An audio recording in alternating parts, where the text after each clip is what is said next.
LMS of the subject Hydrology and Irrigation Engineering. And right now I'm giving a lecture on Module 3. In this Module 3, we are taking Session 3 of Hydrology and Irrigation. In the previous session, Session 1 and 2, in the Session 1, as you know, we have discussed about runoff and what is the definition of runoff and what are the factors which will have an impact on runoff and what are the formulas which are used to find out the runoff. And in the second session, we have discussed about the hydrographs. Hydrographs are the graphs which are plotted against discharge versus time, wherein we can find out what is the amount of runoff. And even we have discussed and we have understood the base isolation methods also to separate the base flow, the runoff. Now we are proceeding to session 3. In the session 3, the contents we are going to discuss are unit hydrographs and what are the assumptions that are done to draw the unit hydrographs and what are the applications and limitations of the unit hydrograph. Coming to the unit hydrograph, the unit hydrograph of a given watershed is derived with the help of direct runoff hydrographs. So it is derived from or with the help of direct runoff hydrograph.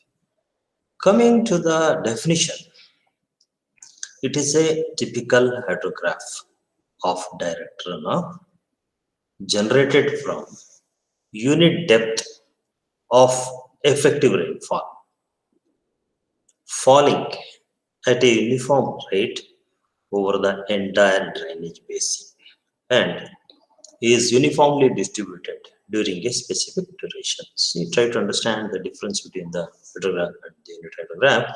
This is a hydrograph.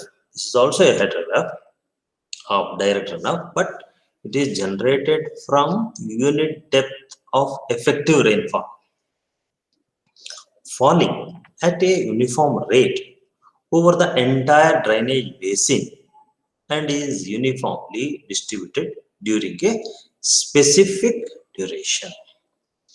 Now I'm going to show you a typical unit hydrograph graph which has been drawn.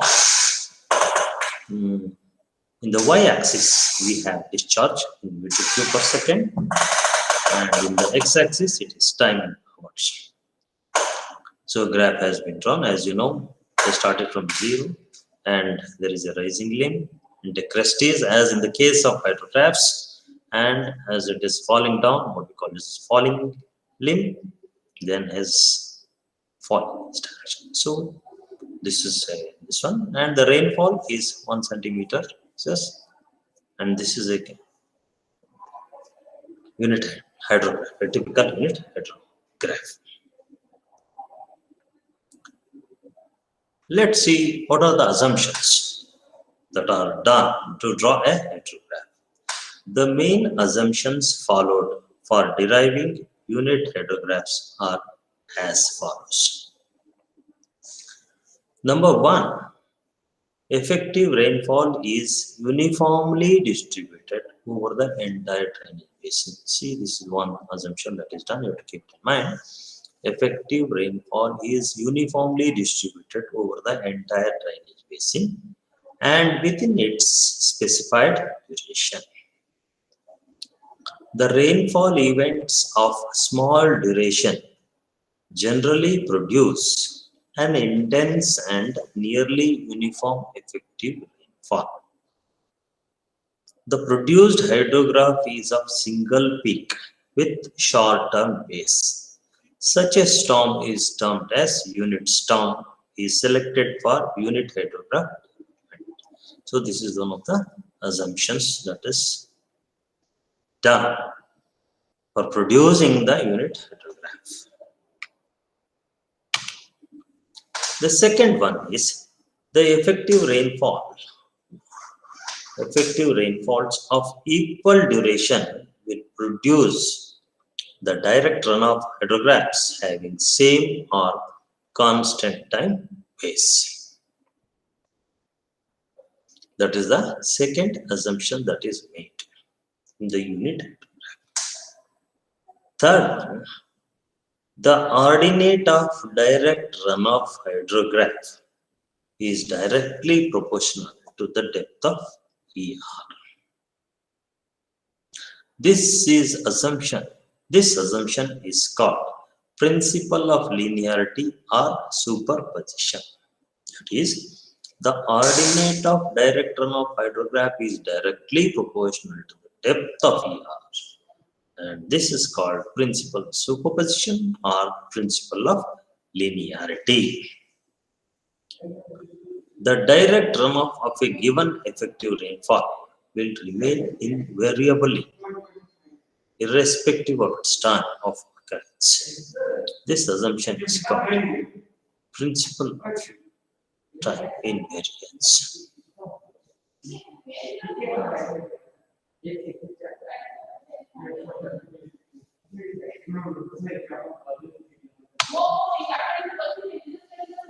Coming to the limitations, unit hydrograph development is valid and suitable for small watersheds in which the uniformly distribution of effective is possible to a large scale within storm duration. The limiting size of the drainage basin is considered to be 5,000 square kilometer. However, in the condition when area of drainage basin exceeds the limit, the large area is subdivided into smaller watersheds and unit hydrograph for each of them is developed. The runoff at the watershed outlet can then be determined by combining the runoff of sub-watershed using flood routing technique. So this is a limitation, the first limitation. It is valid and very suitable for small watersheds, and the size is generally considered 5,000 square kilometer. If the drainage basin is too much, then you can subdivide into smaller units and you can have a unit hydrograph for each of them. Then finally you can combine them using the flood routing technique. The second limitation is the derivation of unit hydrograph is only feasible for the rainfall events having precipitation in the form of rainfall. So this derivation of unit hydrograph is only feasible for the rainfall events, precipitation in the form of rainfall and no other type of precipitation. Also, the third limitation is for the watershed covered to a large extent by the snow cover, the development of unit hydrograph for run estimation is not found suitable, especially if the precipitation is in the form of snow cover or snow, then the development of unit hydrograph for runoff estimation is not suitable. The fourth limitation is also for the watersheds having significant change in land cover or physical characteristics with respect to seasons, development of man-made structures, conditions of flow, etc. The unit hydrograph theory, that is, the principle of time invariance is not satisfied, and thus the development of unit hydrograph is not found realistic. Let's see again.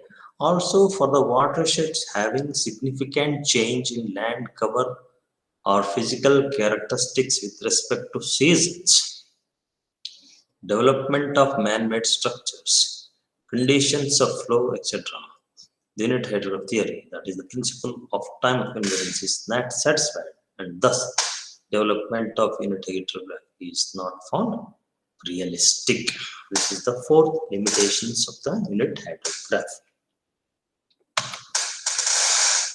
Fifth one, it is commonly observed that No two rainfall events have the same pattern temporally or spatially.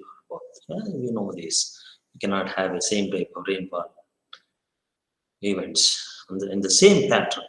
There are a lot of fluctuations there, and it is not practicable to derive separate unit hydrograph for each time intensity pattern.